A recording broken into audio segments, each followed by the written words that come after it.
605%. C'est le taux d'augmentation des attaques cybercriminelles depuis l'arrivée du Covid. Donc, on va dire depuis à peu près mars-avril. On entend parler sans arrêt.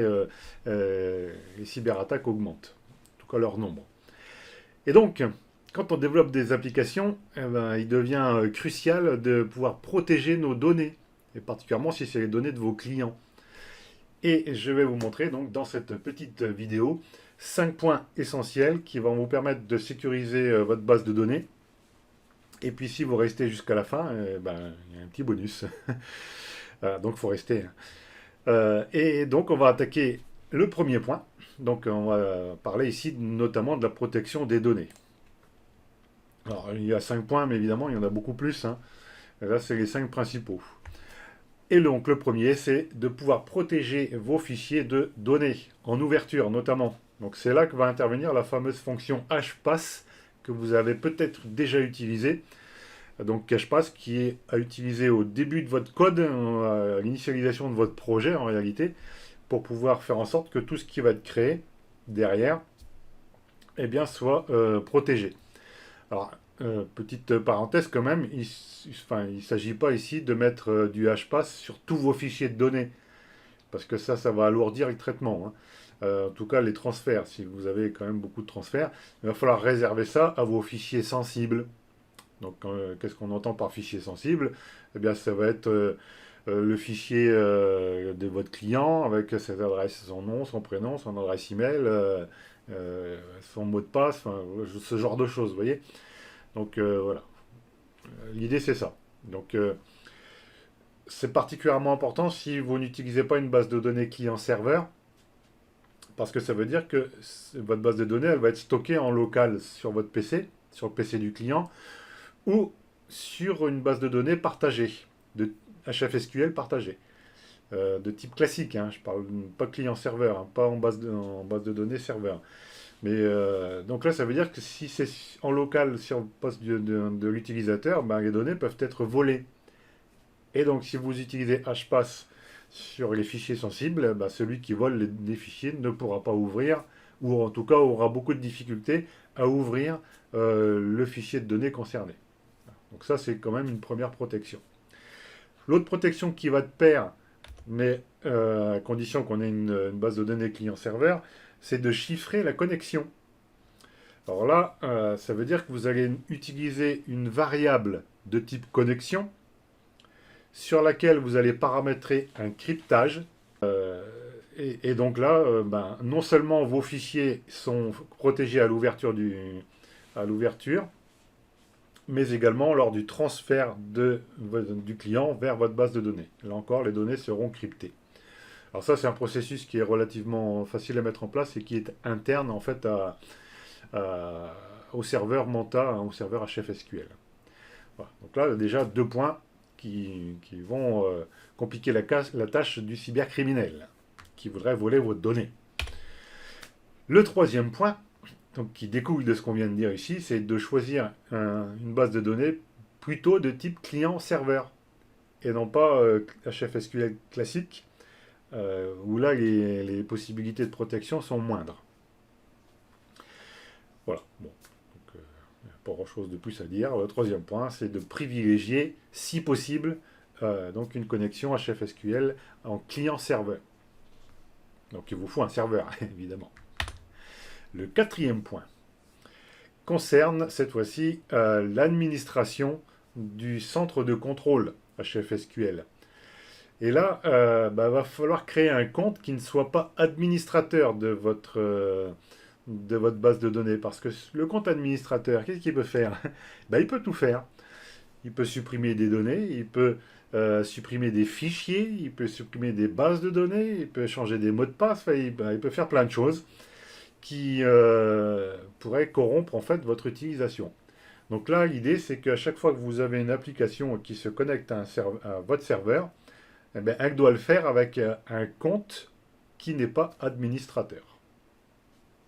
Alors ça se paramètre dans le centre de contrôle. Le cinquième point, et là c'est plutôt en prévision d'un ransomware, C'est-à-dire que vous devez faire des sauvegardes régulières de vos bases de données. Alors, particulièrement des fichiers sensibles, mais en fait, là, ça concerne plutôt toute la base de données. Donc ça, c'est quelque chose que vous pouvez paramétrer avec le centre de contrôle, hein. Vous pouvez paramétrer des sauvegardes régulières automatiquement. Alors, si vous n'avez pas vu ma vidéo, c'est dans ce coin-là, là, je vous mets le petit lien ici, qui va vous permettre de voir la vidéo que j'avais faite pour vous montrer comment on peut mettre en place une sauvegarde régulière d'un fichier de données, ou plutôt d'une base de données complète. Bon, c'est pas très compliqué à mettre en place. Mais voilà, c'est des choses qu'il faut faire. Alors ça, c'est vraiment le minimum. En faisant ça, ben, vous allez non seulement compliquer la tâche du cybercriminel, mais en plus, là, si par malheur, votre base de données devient corrompue avec un ransomware, par exemple, ben, vous pourrez quand même rapidement, c'est là que c'est important, rapidement remettre le système en fonction parce que vous aurez fait une sauvegarde. Et plus vous avez de sauvegardes importantes, régulières, et plus ce sera facile de remettre un système en place.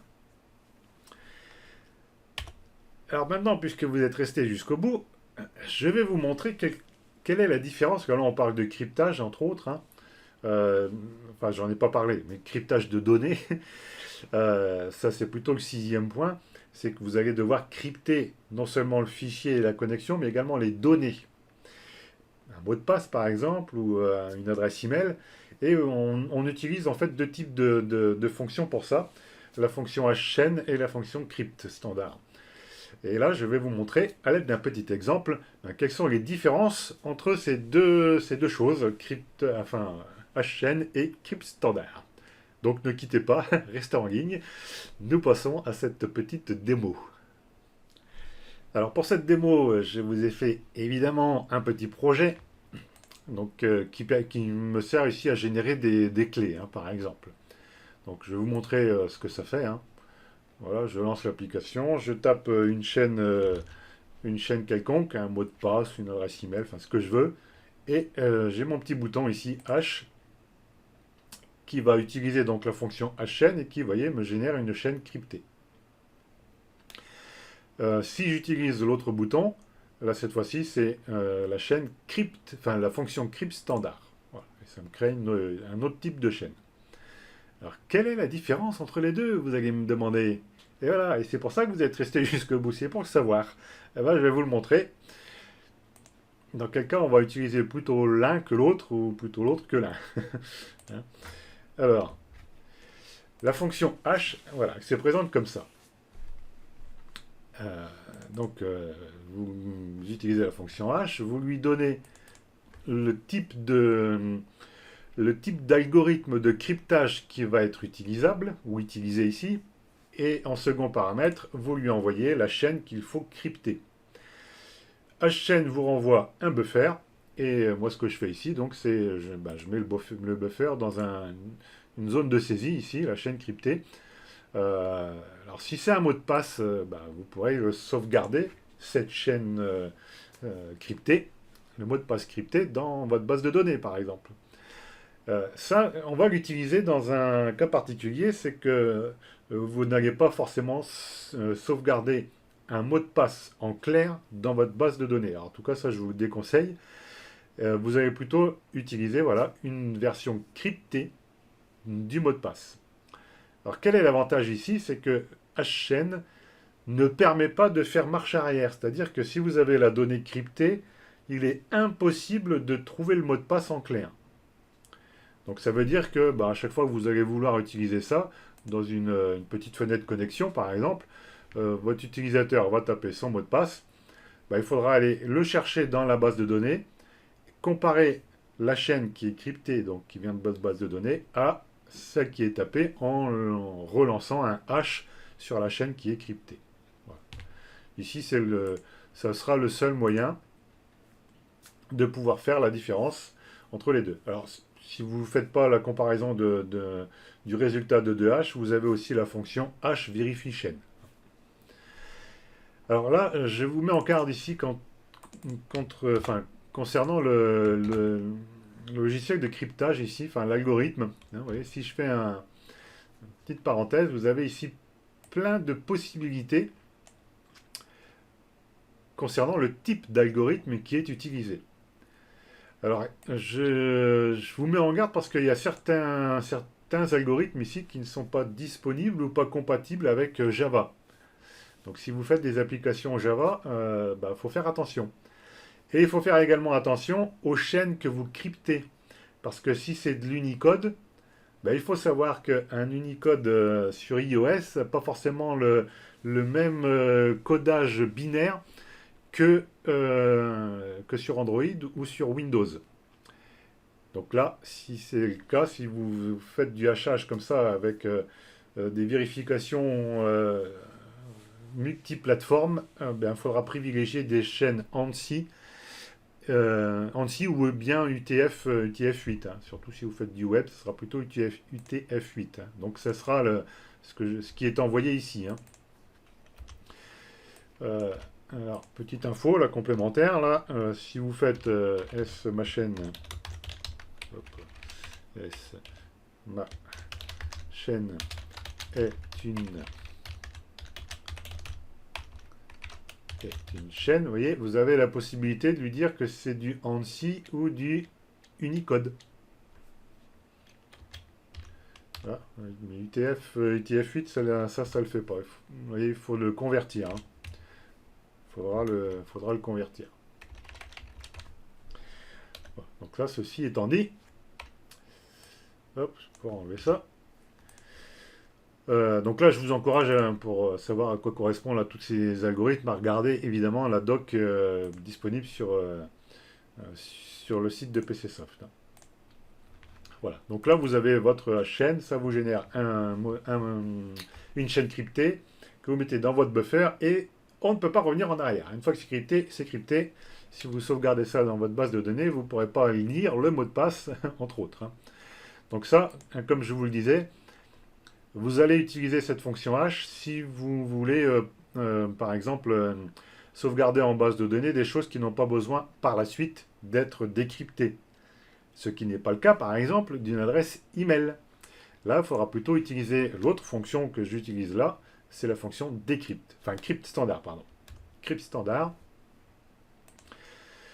Alors, crypt standard a besoin aussi de quelque chose. Là, je vais essayer de faire des espaces ici pour simplifier, clarifier la chose. Donc, crypt standard a besoin de 3 paramètres. Bien évidemment, la chaîne qu'il va falloir crypter, par exemple, votre mot de passe, je me mélange les pinceaux, ça ne va pas vous aider. Par exemple, votre adresse email ou l'adresse email du client. Et pour pouvoir crypter, il lui faut une clé. Voilà, une clé pour crypter. Et alors, cette clé-là, en fait, il vous faut un buffer. Donc, c'est ce que j'ai fait ici. J'ai créé un buffer. C'est pour... voilà, oui, non, le buffer, il est... Je ne vous ai pas tout montré là dans mon projet. Le buffer, voilà, il est là. C'est une clé, une variable globale. Hop, F2, j'y arrive. Donc voilà, je vais créer donc un hash de ma clé et je lui donne ici en paramètre pour pouvoir, enfin la chaîne à crypter, c'est voilà, c'est ma chaîne ici que j'ai mis là.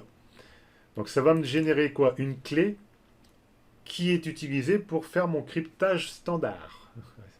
J'ai besoin d'une clé pour faire la clé, en gros, c'est ça. Une clé pour faire mon cryptage. Donc j'ai les deux ici. Et j'ai un troisième paramètre qui, lui, est un vecteur qui est ajouté donc à ce qui va être crypté. Donc en gros, c'est quoi? Crypt standard va faire un cryptage de ma chaîne à l'aide de ma clé de cryptage.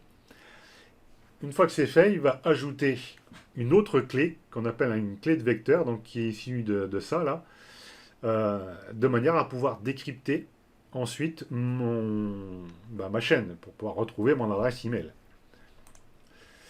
Voilà. Donc une fois que c'est fait, moi qu'est-ce que je fais?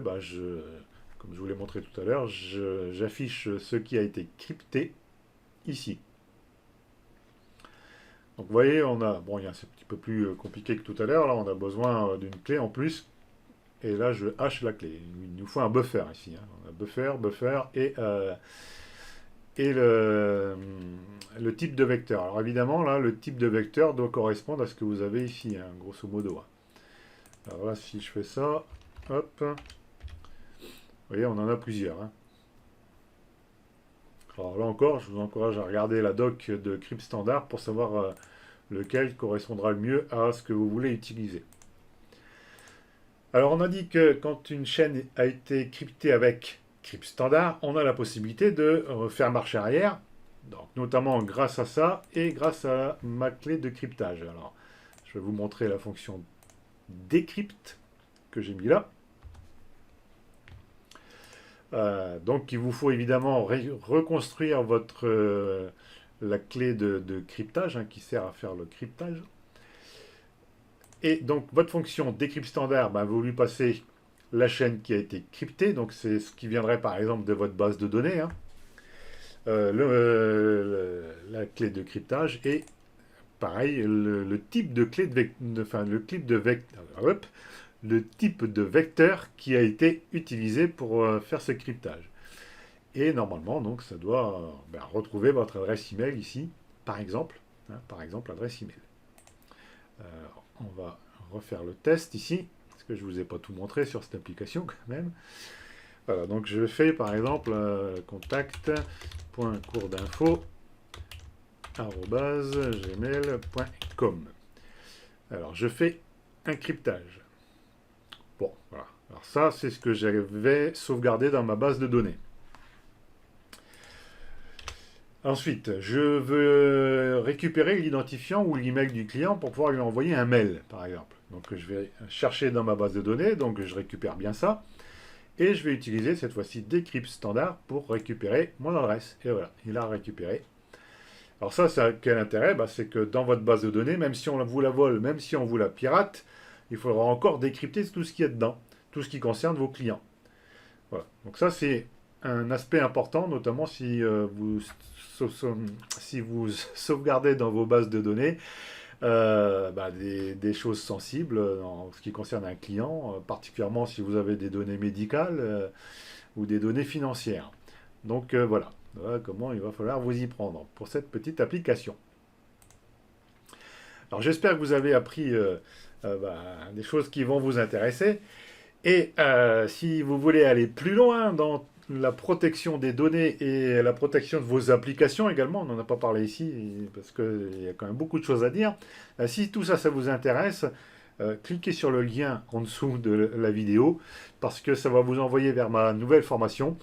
Alors, quand je dis nouvelle, on est en décembre, hein, qui concerne cette fois-ci la sécurisation, la protection de vos données, parce qu'il y a encore beaucoup d'autres choses à dire, hein, évidemment, et également la protection de vos applications. Voilà. Donc, voilà.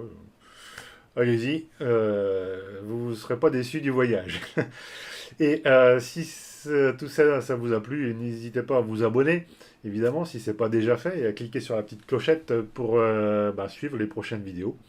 Et moi, je vous dis à bientôt pour de prochaines aventures palpitantes avec WinDev.